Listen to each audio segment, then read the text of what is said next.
Hola a todas y todos, bienvenidos, bienvenidas a otra clase del curso Pensamiento Estadístico. Estamos en la segunda parte de la parte de inferencia bayesiana, cómo yo resumo un posterior.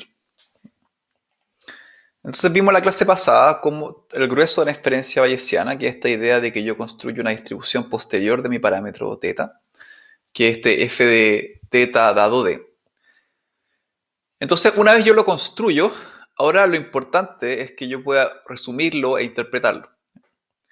Y lamentablemente en problemas de inferencia reales, donde el posterior es multidimensional, o sea, θ no es solamente un escalar, sino, no un solo parámetro, sino tengo varios θ, θ1, θ2, θ3. ¿Ya? Piensen, por ejemplo, en una regresión lineal con varios parámetros.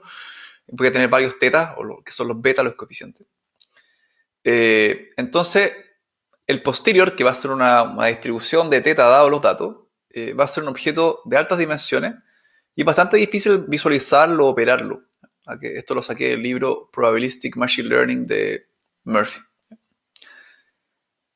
Entonces, en esta clase vamos a aprender cómo uno puede sacar estimaciones, conclusiones de un posterior. Recuerden que el core de la inferencia bayesiana es construir el posterior a partir del prior y la likelihood.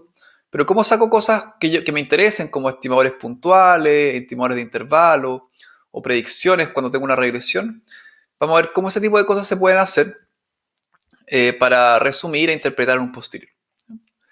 Exactamente cómo yo lo resumo depende del objetivo que yo tenga. Y el objetivo generalmente viene de tipos de preguntas que yo le quiero hacer al posterior. Entonces piensa el posterior desde un punto de vista computer science, que yo construyo este objeto y después yo le quiero hacer queries. Y esa es la forma de hacer inferencia bayesiana. ¿Qué tipo de preguntas yo le hago? Por ejemplo, ¿cuánta probabilidad del posterior está menor que un valor de un parámetro? Acuérdense que el posterior es una descripción de probabilidad. Entonces, si mi parámetro θ, quiero saber cuánta probabilidad hay de θ menor que, qué sé yo, un medio.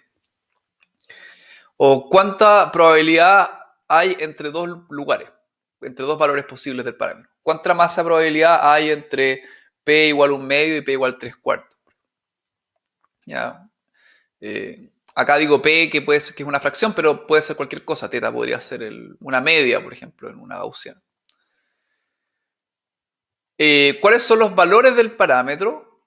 Acá en vez de que ver probabilidad, quiero ver cuáles son los valores del parámetro que contienen el 5% más bajo de la posterior. Ya, esto se parece más a cosas acá estoy preguntando sobre percentiles, ¿no es cierto?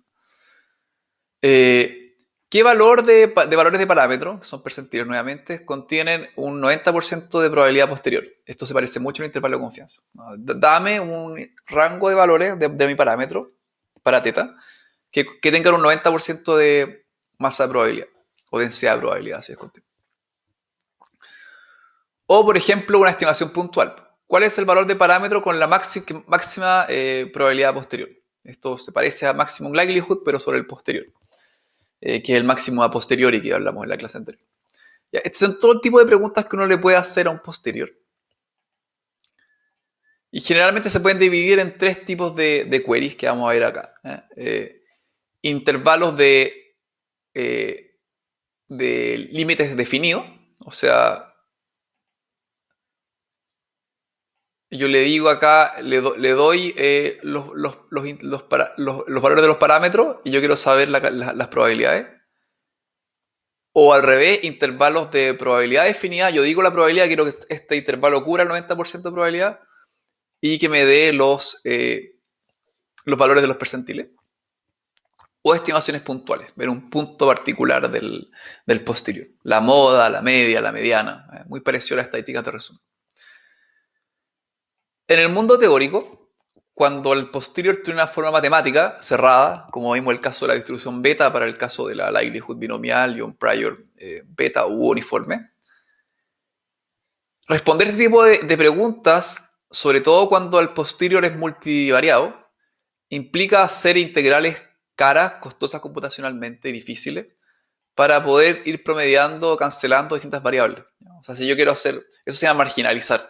O si mi posterior es multivariado y yo solamente tiene un valor θ1, θ2, θ3, θ4, y yo solo quiero saber información sobre un θ1, tengo que promediar o integrar todos los otros valores de las otras variables para analizar la que yo quiero, ya que tiene harto que ver con probabilidades totales. Pero a veces, como en la práctica, uno generalmente no tiene una forma directa, cerrada, matemática del posterior, uno puede aproximar todos estos cálculos directamente trabajando sobre muestras de un posterior. De hecho, en esta clase no vamos a seguir mucho el enfoque matemático y lo que vamos a hacer es aprender a hacer estos resúmenes del posterior directamente trabajando con muestras del posterior. ¿Por qué es útil aprender a trabajar con muestras del posterior en vez de trabajar con el posterior como un objeto matemático directamente? Porque cuando tengamos modelos de inferencia complejos y tengamos que hacer cosas como MCMC, técnicas para aproximar el posterior, nunca, técnicas como MCMC no te devuelven una aproximación del posterior.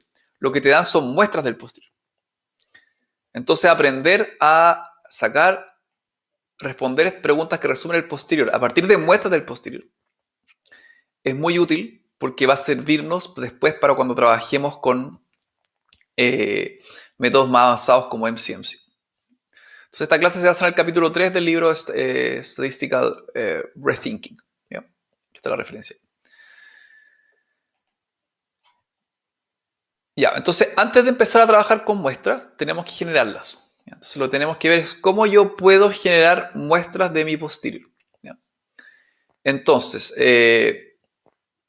vamos a ver, una forma sería si yo sé que mi posterior tiene una distribución beta, por ejemplo, el caso de la clase anterior, podría usar una función generadora de valores a partir de la distribución. Ya, pero acá vamos a seguir con la idea de que yo aproxime mi posterior con una grilla, con grid search. Entonces, retomemos nuestro ejemplo del lanzamiento del globo terráqueo, en que yo tenía 6 aguas y 3 tierras de 9 intentos. Y resumamos cómo yo hacía este tema de la grilla. ¿Ya? Entonces, mi grilla, yo definí una grilla, ¿no es cierto?, con valores de mi parámetro P, que va entre 0 y 1. ¿Ya? Acá no es mi parámetro, una probabilidad que puede confundir bastante, pero pensemos que es una fracción, ¿no? Este es mi parámetro de interés, o la diferencia bayesiana, es mi credibilidad. Y quiero entenderlo a partir de una grilla, desde 0 a 1 con 1000 puntos. ¿Ya? Una grilla bien fina. Mi prior es uniforme, entonces repito 1 1000 veces. Y mi likelihood viene con una binomial, donde tengo 6 éxitos y 9 intentos. Y la probabilidad la construyo con la grilla. Entonces creo una likelihood para cada valor de mi grilla. Y tengo un prior para cada valor de mi grilla, que también es uniforme. Tengo mi posterior, que es un vector, y después lo estandarizo para que sume 1. Y esto, entonces, mi posterior es una aproximación de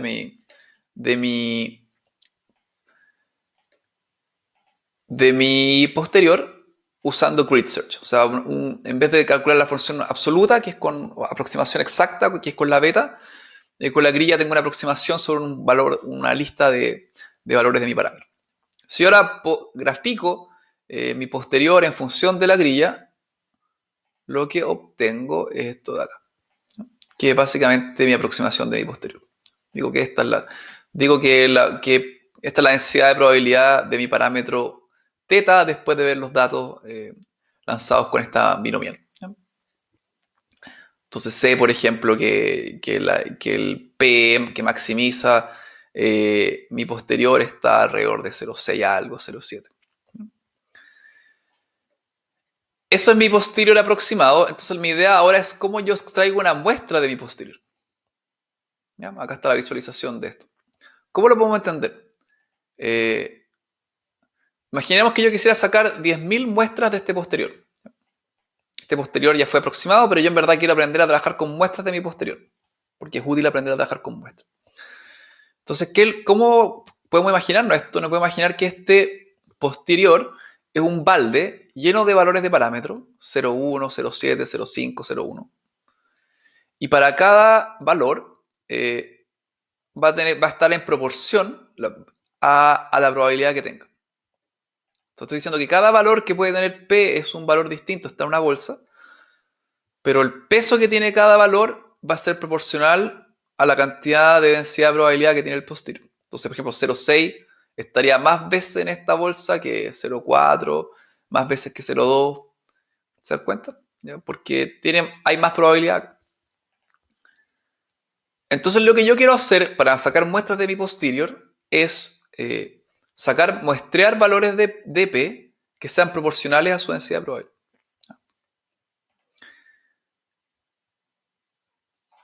Entonces, ¿qué vamos a hacer? Vamos a sacar 10.000 valores de esta bolsa, de esta bucket. Y si asumimos que el bucket está bien mezclado, que este balde, las muestras van a ser, si son muestras grandes, van a ser proporcionales al posterior. ¿Ya? Esto tiene que ver mucho con la ley de los grandes números al final. Entonces los valores individuales de P van a aparecer en nuestra muestra proporcionalmente a la credibilidad que nosotros le tenemos según nuestro posterior. ¿Cómo lo puedo hacer con R? Súper simple usando la función sample, que ya conocemos. Y lo único que cambia es usar un parámetro nuevo que antes no habíamos usado, que se llama prop, que digo la probabilidad de samplear a cada ejemplo. Entonces acá le pongo sample, le paso un vector que es la grilla, y digo que cada valor de la grilla va a tener una probabilidad de ser muestreado proporcional al valor de la distribución posterior. Entonces eso me dice que este, por ejemplo, va a ser más probable de sacar el 0,6 que el 0,4. ¿Ya? Y el 0,6 también va a ser más probable de sacar que el 0,8. Y saco una muestra de 10.000 ejemplos. Y eso me da saquemos esto, una muestra del posterior, samples. Ya, entonces si voy acá al paquete rethinking que viene esta función dense, puedo ver cuál es la densidad de estas muestras, que es al final un histograma suavizado. Y si se dan cuenta, es bien parecido al posterior de la grilla. El posterior de la grilla era exacto, ¿no es cierto? Esto es una muestra. Como la muestra es suficientemente grande, se parece bastante. Si la hacemos más grande, por ejemplo, debería parecerse aún más. En cambio, si la hacemos chiquitita, por ejemplo, ni siquiera 100 ejemplos, ahí va a tener más variabilidad. Varía harto. ¿Se dan cuenta? Pero en cambio, si yo la hago, qué sé yo, 5, varía mucho menos. ¿Ya? Este es básicamente la ley de los grandes números. ¿Ya? Si le ponemos algo aún más grande, pongámosle 1.000.000. A ver si no se pone muy lento esto. Son casi iguales. ¿Qué pasa si le pongo muestras de tamaño 10? Ahí seguro que no varía esto. Ya, un desastre. ¿Ya?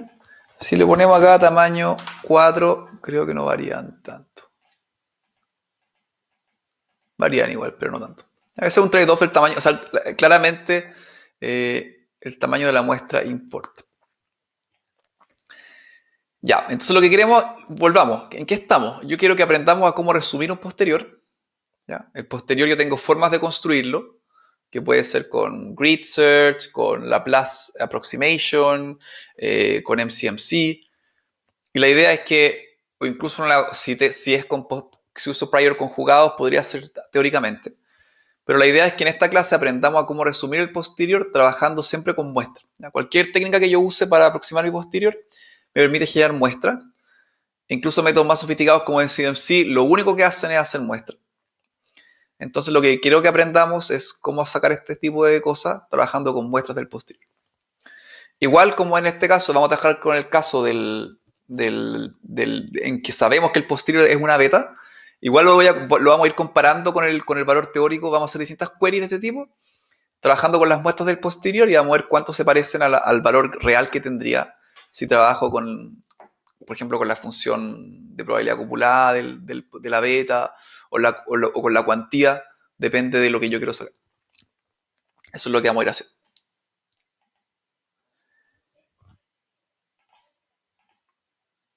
¿Ya? Entonces, ya, esta es la densidad que acabamos de sacar. Y sobre la grilla, y acá les quería mostrar que yo podría hacer lo mismo, por ejemplo, ampliando la beta. ¿Ya? Y acá, como sabemos que la beta, acuérdense, este ejemplo, la beta sus parámetros eran alfa y beta, o A y B, que eran uno más la cantidad de éxitos y uno más la cantidad de fracasos. Y acuérdense que en R siempre ustedes pueden acceder a cada función R beta si es la función generadora de número aleatorio, P beta si es la función de distribución acumulada, Q beta si es la función cuantía, D beta si es la función densidad. ¿Ya? Entonces acá les hice el ejemplo de de muestrear en vez de la grilla, muestrear directamente desde la beta y ven que obtengo lo mismo. ¿Ya? Son los mismos tipos de muestras. ¿Ya? Y acá lo mismo que si yo muestreo grande, las muestras deberían variar menos de una muestra a otra. ¿Ya? Son casi iguales. Ya, pero acá vamos a trabajar con muestras de tamaño 10.000. Eso, pues con eso me gustaría cerrar este video. Ya en el próximo video vamos a usar estas muestras para empezar a responder preguntas del tipo que acabamos de ver. De estos tres tipos de preguntas. Entonces, ¿qué es lo que queda o que quede para que entiendan a dónde vamos en esta clase? Está bien, sabemos, si asumimos que ya sé cómo construir el posterior, ahora lo quiero usar para responder cosas útiles de inferencia. Generalmente vamos a hacer este tipo de preguntas. ¿Ya? Encontrar intervalos con límites definidos, encontrar intervalos con probabilidad definida o encontrar estimadores puntuales. Y vamos a aprender a hacerlo directamente trabajando con muestras del posterior. Eso. ¿Ya? Y con eso cierro este video. Seguimos en el próximo para empezar a responder estas preguntas. Nos vemos.